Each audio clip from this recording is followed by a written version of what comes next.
संभव मनु के 3 पुत्री 2 पुत्रों का वर्णन किया।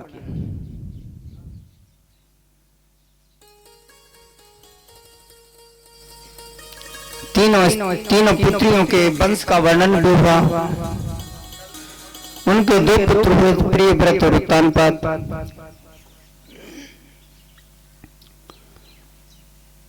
संभव मनु ने प्रियव्रत से कहा था कि हे पुत्र, आप संसार की सृष्टि करें। प्रियव्रत कहने लगा, हम तो भगवान का भजन करें और तपस्या करने के लिए चलेंगे।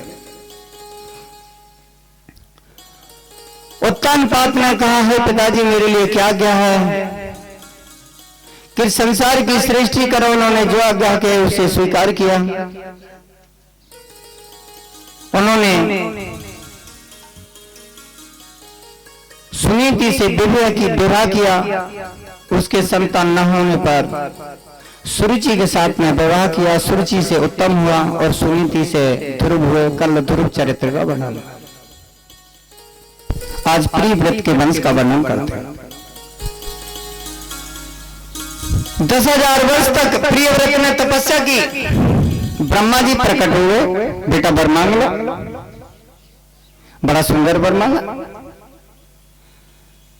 बोले, यदि आप प्रसन्न हैं, मेरे ऊपर वर देना चाहते तो ऐसा वर दे दो, मेरा विवाह हो जाए। पहले कहा संसार की सृष्टि करो तो कह दिया बोला हम तो भजन करेंगे। और 10,000 वर्ष तपस्या करने के बाद बोल वर मांगो, बोले ऐसा वर दो हमारा विवाह हो जाए। और उन्होंने विवाह किया। उन्हें प्रियव्रत के पुत्र हुए अग्निद्र और अग्निद्र की पुत्र नाभि की पत्नी मेरु देवी से भगवान ऋषभ देव का अवतार हुआ।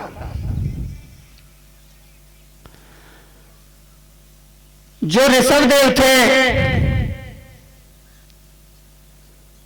ऋषभ देव के पुत्र हुए भरत।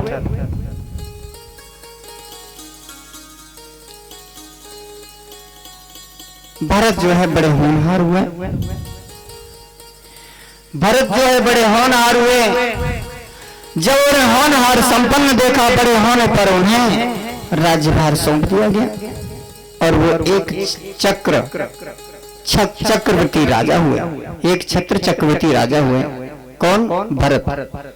और उन भरत के नाम पर ही हमारे देश का नाम भारतवर्ष हुआ। पहले इस हमारे देश का नाम था अजनाब वर्ष।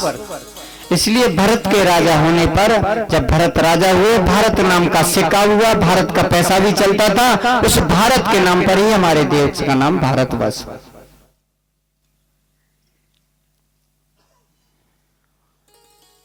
भरत ने अनेक काल समय तक राज्य भोग किया।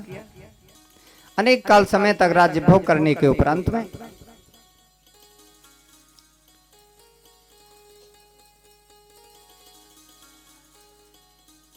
उन्होंने अपना जितना राज्यकाल था अपने बच्चों में बंटवारा कर दिया और स्वयं गंडकी नदी पर चले गए।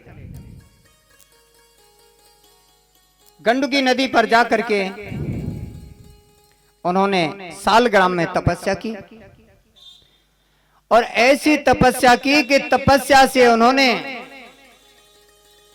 अपनी जितनी भी आसक्ति थी, घर गृहस्थ मोह ममता थी, सबका परित्याग कर दिया। किसी के प्रति कोई भावना बची ही नहीं। एक निष्ठ हो गए भगवान।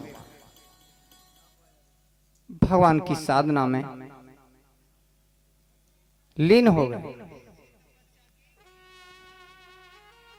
भगवान के लीन होने पर हुआ क्या? एक दिन वो अपने उसी सालग्राम में नदी के किनारे जो ही तपस्या कर रहे थे, इतने में हुआ क्या कि सामने से एक हिरनी आई और उस नदी में पानी पीने लगी। और हिरनी के गर्भ में बच्चा था, यानी बच्चा उसके होने ही वाला था। जैसे ही वो पानी पीने लगी, देखा तो पीछे से शेर ने दहाड़ लगाई। हिरनी तो स्वभाव से ही कोमल होती है, डरपोक होती है, और अपनी जान बचाने के लिए भयभीत होकर के उसने जहां पानी पी रही थी वहीं से बहुत जोर से नदी को पार करने के लिए बहुत जोर से ताकत से छलांग लगाई। जैसी छलांग लगाई, उसके पेट में जो बच्चा था वो बच्चा निकल कर पानी में गिर गया, और हिरनी उधर जाकर के ठोकर खा के मर गई। साथ ही साथ उसकी हो गई गोविंदाय नमो नमः। अब वो जो हिरनी का बच्चा था जल में उछलने और डूबने लगा। जब बच्चा उछलने डूबने लगा, अब बार बार उछलने डूबने लगा, इधर में जैसी भरत की दृष्टि उस पर पड़ी, भरत महाराज की, साथ ही साथ जैसे कपड़ा वो पहने हुए थे नदी में कूद पड़े और उस बच्चे को निकाले। बच्चे को निकाल करके बाहर ले आए। बच्चे को निकाल करके बाहर ले आए और बाहर ला करके उन्होंने कहा, हाय राम, अब ये क्या हुआ? इसकी जो मैया थी वो तो मर गई, अब ये बच्चा जाए कहां? इसको तो कोई कुत्ता फाड़ के खा जाएगा। अब क्या करूं, कैसे करूं? अब गए बेचारे कहीं से एक शीशी लाए, दूध लाए, मांग कर उस बच्चे को पिलाया। अब धीरे धीरे उस बच्चे को लालन पालन करने के लिए धीरे धीरे बच्चा बड़ा हो गया। अब घास के अंकुर खाने लगा और बड़ा हो गया। अब धीरे धीरे भरत महाराज भजन करने बैठ जाए। अब भरत महाराज को खुजलाने लगा इसकर सिंह से। धीरे धीरे भरत महाराज की जो ममता है अब बच्चे में बढ़ने लगी, हिरण के बच्चे। यहां तक के हो गया कि धीरे धीरे भरत महाराज का मन उस बच्चे में लग गया। अब जैसे ही भरत महाराज बैठ जाते हैं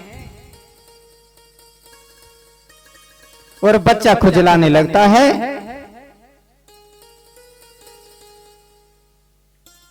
और भरत महाराज मन में मुस्कुराते हैं। अब धीरे धीरे उनका भजन साधन भी छूटने लगा।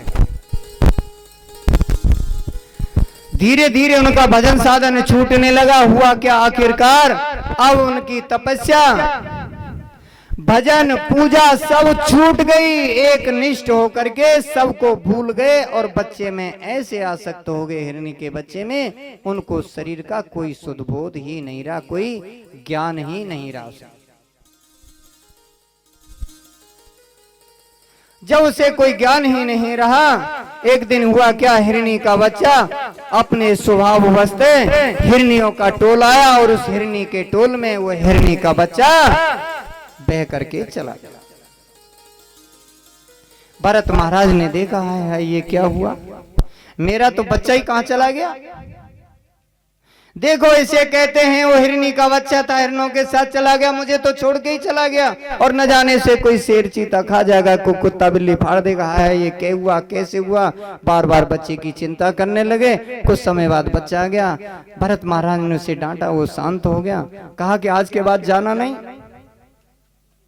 उसे धमकाया। साथ में ही हिरनी का बच्चा भरत महाराज के पास में है और भरत महाराज बच्चे में आ सकते। हुआ क्या, एक दिन जो सबके लिए समय आता है वही समय भरत महाराज के सामने उपस्थित हुआ। जब उनका मरने का समय आया, जो सबके लिए आता है, काल सबको अपने गाल में रख लेता है, जब मरने का समय आया वो चिंता करने लगे, हाय हाय ये हिरनी का बच्चा रह जाएगा, इसकी मैया तो मैं था, इसका बाप तो मैं ही था, मैंने इसका लालन पालन किया था, हाय हाय ये क्या होगा, ये कैसे हो, क्या हो, मैं तो इसको छोड़ के जा रहा हूँ और मैं मर जाऊंगा तो इसे कोई कुत्ता खा जाएगा। और उस हिरनी के बच्चे का चिंतन करते करते उनकी हो गई गोविंदाय नमो।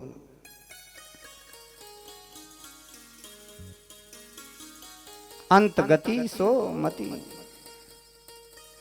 जिसकी अंत में जो क्रिया होती है, जो जिसका स्मरण करता है, अंत में वो इसी स्वरूप को प्रकट होता है। यम यम बापी स्मरण भाव त्यज त्वन्ते कलेवरा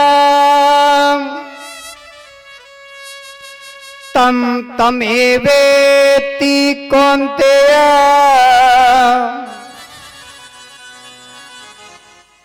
सदा तद्भाव भाविता।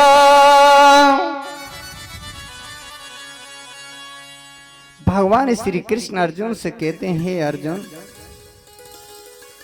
जो जिस जिस भाव का चिंतन करते हुए शरीर का त्याग करता है वह उसी उसी भाव को प्रकट होता है। भरत महाराज ने हिरणी के बच्चे का चिंतन करते करते शरीर को छोड़ा और अंत में हुआ क्या? भरत महाराज का अगला जन्म हिरणी का हुआ।